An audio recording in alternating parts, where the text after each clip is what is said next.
Joe here with Timberworks Idaho. I'm at Spokane County Fire District 9 headquarters. We have a real treat here today. We're going to talk to Doug Bleeker about fire safety as relates to barns, barn design. Doug here has a laundry list of credentials. He's been with the fire department almost 40 years. He's seen it all. So stay tuned. We're going to sit down and go through a lot of topics. It'll be great. Thanks. All right, here we are with Doug Bleeker talking about fire safety and barn design. So Doug, maybe just lead off for us. What is your general view or philosophy when it comes to fires, fire prevention, fire safety? There's an old adage in the fire service that says there are three predominant causes of fires and structures in the United States, and that's men, women, and children. The good news is you don't have a lot of people occupying barns a lot of the time, a lot of the life of that barn, okay? Now, the bad news is you don't have a lot of people in that barn when a fire starts, so nobody notices the fire until it's burning through the roof and somebody else sees it. You couple that with the fact that it's rural, it's more remote, the travel distance from a fire department is much longer. I haven't saved a barn in my career. Not one, huh? Not a one. So by the time we get there, it's usually we're protecting the surrounding exposures, the other structures, the home, keeping it out of the wild land, and just keeping it to the structure because it's pretty much something we're not going to put anybody on the roof on anymore by the time we get there, unfortunately. Right.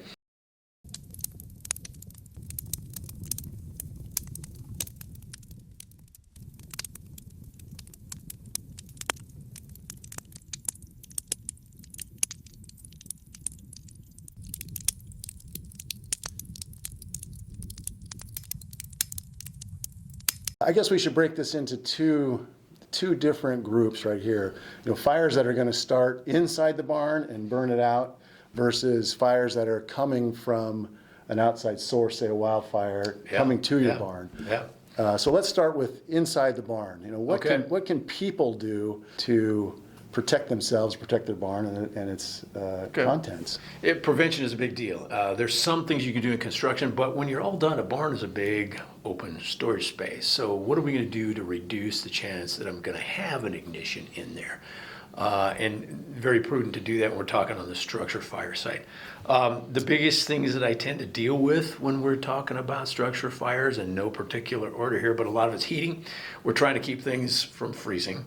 And I see a lot of stuff used with incandescent light bulbs. Incandescent bulbs, 80% of the energy that you inject comes off as heat, not light.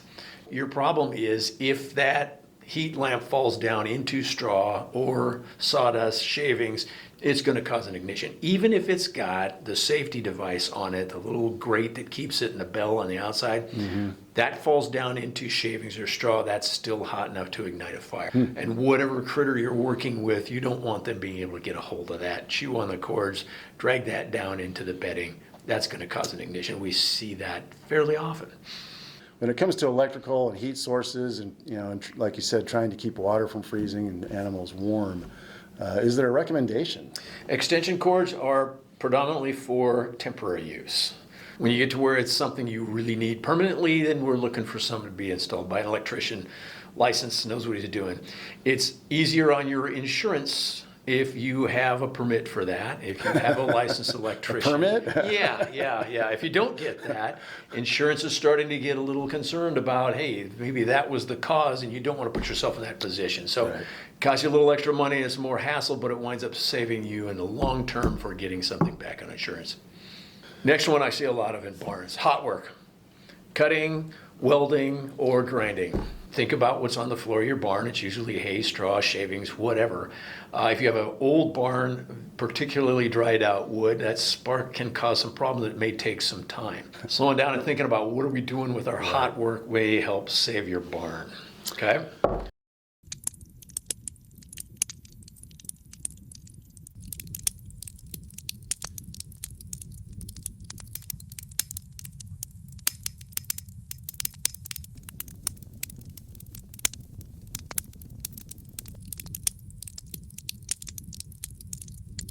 So where do fire extinguishers fit in? And we're going to require a certain type of fire extinguisher based on the occupancy. and have them placed at certain distances. So if you're going to use a fire extinguisher, 2A 10BC and about 75 feet of travel is typically what we're looking at. If you're getting into flammable combustible liquids, we may have to get some other stuff going on there. And you'll see at gas stations, there's a really big fire extinguisher somewhere if you need that, because it's going to take some more to deal with the larger fires and the fuels you're going to have there. When you place fire extinguishers, a lot of people in kitchens want to get a kitchen fire extinguisher and place it right there above the stove. Well, that's probably where the fire is going to be. We want the extinguisher on your escape route, so you're thinking about getting out. We don't want anything impacting your ability to get out. So place the extinguishers near your escape routes.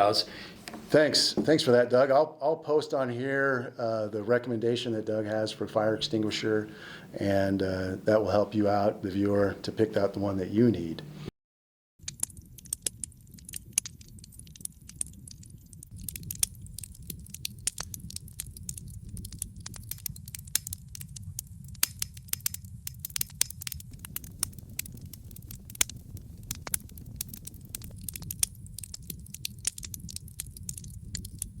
But you also mentioned the external threat that comes from wildland fires. Barns are going to be in agricultural areas. The number one fire call is wildland, like 1.5 to 1 over structure fires, sometimes 2 to 1. With a wildland fire, you're dealing with the heat that's coming from that fire. And if you're in a timbered area, you want to open up that timber canopy and allow that heat to escape vertically. When you look at what is sustainable for ponderosa and lodgepole pine stands like we have here in Spokane County, you typically want about 10 feet between drip lines. That opens that canopy up enough that the heat can get out in a fire. It also gives each tree enough surface area to collect water to fight off beetle and disease and things like that. So get rid of the dead and down. Open that canopy up, limb the limbs up to 6 to 8 feet so this fire moving on the ground doesn't move up into the trees. The predominant carrier of the fire is a ground fire. We can see running ground fires, but that's pretty extreme fire behavior. So if you've eliminated those ladder fuels, the limbs that take it up into the tree and timber, you're keeping that fire on the ground as it approaches your structure. 30 feet of green lawn around your house really helps. If you can keep that fire on the ground, it's going to die out when it hits green lawn. So if you got driveways, gravel around that barn, anything that separates that from the wildland fuel continuity coming up to it, that's going to help.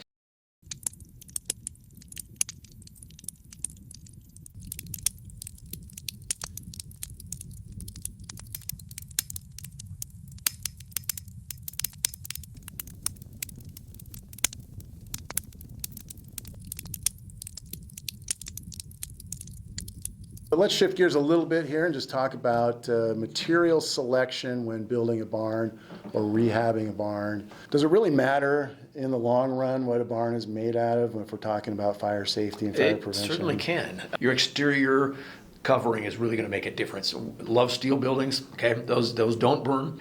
If you've got concrete or stone around the base, that's going to help with wildland fire protection. Look at what your roofing is. Stay away from cedar shakes. That's just kindling. That's the best kindling you can get. Nailing that all over your structure is just not wise here in the Northwest. With wildland hazard being so prevalent, not a good idea. Fiberglass, things like that, that's going to melt and run and burn. So metal is a great way to go with a barn. But the materials you use, it's your structure. You can build one out of wood. I like to think about what do you have in it that you want to save, what are you using it for, and a little bit of planning now may save you some heartbreak later on in fire season. You mentioned fiberglass and melting, and that brings up another category of material that is not natural, not wood, not stone, not metal, but man-made materials. Yeah. Foams, insulation, spray foam, that kind of thing. Where do those fit in terms of fire prevention? You know, a fire that's coming from the outside and is heating up a building, when is that a problem for, say, spray foam or for insulation? The increased use of hydrocarbons in structures, that's kind of the big deal. That's changed the face of firefighting for us in the last few decades. That's our space to work in and live in. We're making things lighter weight. We're making things more efficient. We're making things that use less materials, making things that are less expensive for the building owner. When it catches fire, they burn a lot quicker. There's YouTube videos out there that show you a house that was constructed to 1950s standards and a house constructed to 2020 standards, same building, same rooms, and how fast one goes over the other before it collapses because of fire. So the increased use of hydrocarbon products is a big deal for us as firefighters. So just understand, if you're going to use those things, that structure is not going to withstand as well. You have to balance that. What is the break-even point for you economically and for the use of your structure? Understand, the more of those flammable materials you use, the less survivable your structure is. Well, as usual, when it comes to materials and building your barn, there's trade-offs.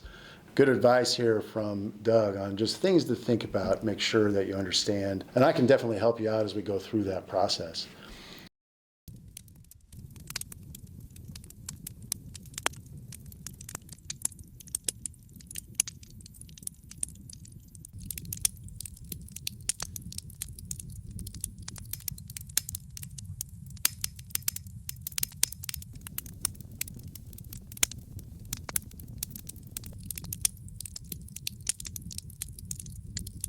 But Doug, let's talk a little bit more about storage in the barn. You mentioned that earlier. Yeah. What is the general wisdom right now when it comes to storage in the barn, which is what it was built for, was to store stuff, right? Yeah, they're big storage facilities. The big caution I have is flammable liquids, flammable combustible liquids. If you're storing fuel, I would make sure you're storing that in accordance with codes. We learned a lot of lessons to write that codes for flammable combustible liquids. I would not keep any more than what you need. The smaller you have, the less of a hazard, less of a threat you have to your structure. But the rest of it, you built the barn for that use. What do you need to do to use that? Should people store hay in their barn these days? Now, as every hay farmer knows, don't be putting the stuff up wet. That's going to cause a problem. I've also seen that with wood chips. Wood chips are kind of a different phenomenon, but you wind up with a very similar deal. We know what to look for to see if this was wet hay was the cause of this particular fire. Used to talk to farmers a lot about, hey, what do you have in that barn that you really need? And when you think about it, you've got equipment, you've got vehicles, you may have tack and saddlery in there. Some of that's got some significant connection to your families and things like that. Tools, you've usually got your shop for fixing vehicles or doing metal work or doing woodwork in there. Can you afford to lose those things? And you've got livestock in there. What have you got in there? What can you afford to lose? That should govern how you're going to approach fire safety in those situations. A great way to think about it is, what is the impact of not having those things that you're putting in your barn right now, and keeping your investment secure as you move into the future.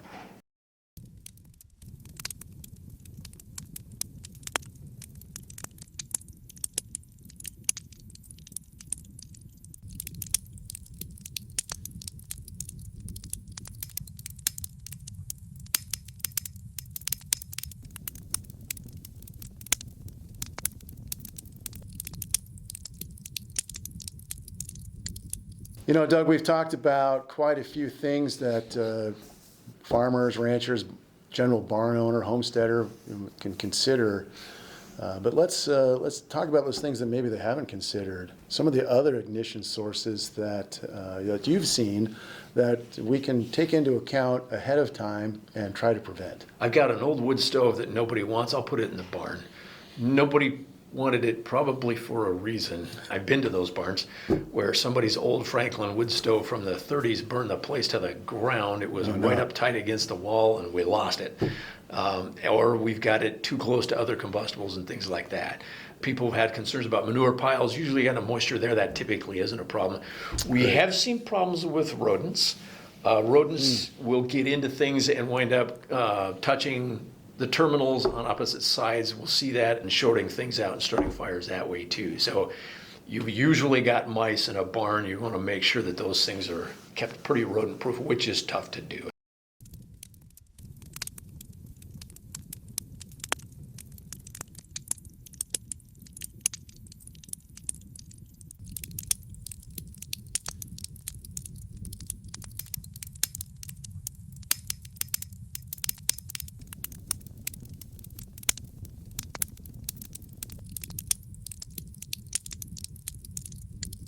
Let's get back to the wildland fires briefly, Doug, and just talk about what is the evacuation plan that you would recommend for anyone who has a barn, has livestock, that we could incorporate into the design up front to make it easier to evacuate or to prevent loss of livestock. Okay, excellent planning and thinking ahead about what are you going to do to recover after an event like this so your operation can keep going. Very wise.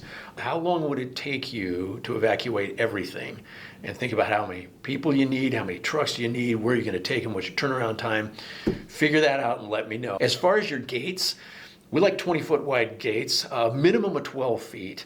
20 feet allows me to get in while you're getting out, and I can't just make you stay in there while I'm getting in. You need to get out so I can get in. 20 foot means we can pass and I can lay hose and all those kinds of things. So you'll see that in the fire code. Most fire apparatus access roads have to be 20 feet wide. Yes, I think that most people are familiar with the 12-foot gate. You know, I see 16-foot gates every now and then, but rarely do I see a 20-foot gate on a In agricultural applications, you typically don't, no. But that's a great point, though, and especially in designing the barn, it's not just the barn itself, but the access. What if you needed to do it in a hurry? Something to take into consideration when planning the barn and the site that the barn's going to go on.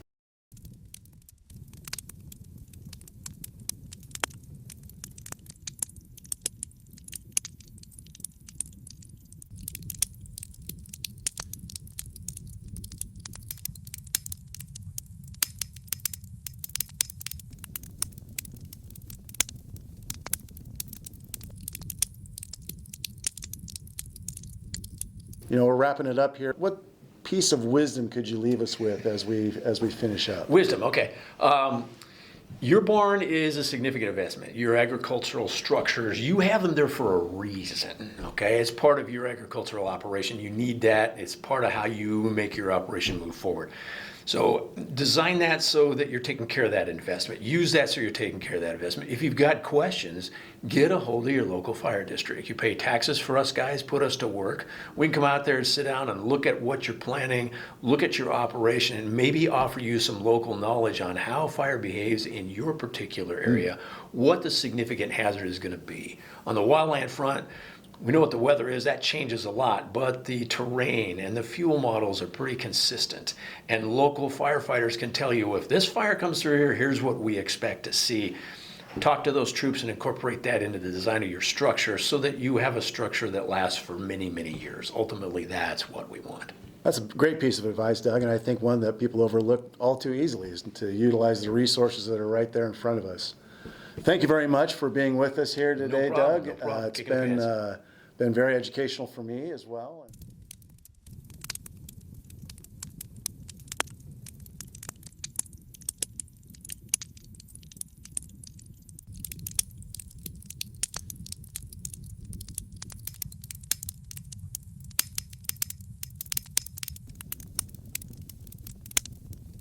As a token of our thanks, I'd like to give you a Timberworks hat, even in orange, so you're ready for hunting season. I will put that to work. Thank you very much. Glad to be here. Appreciate it. Thanks.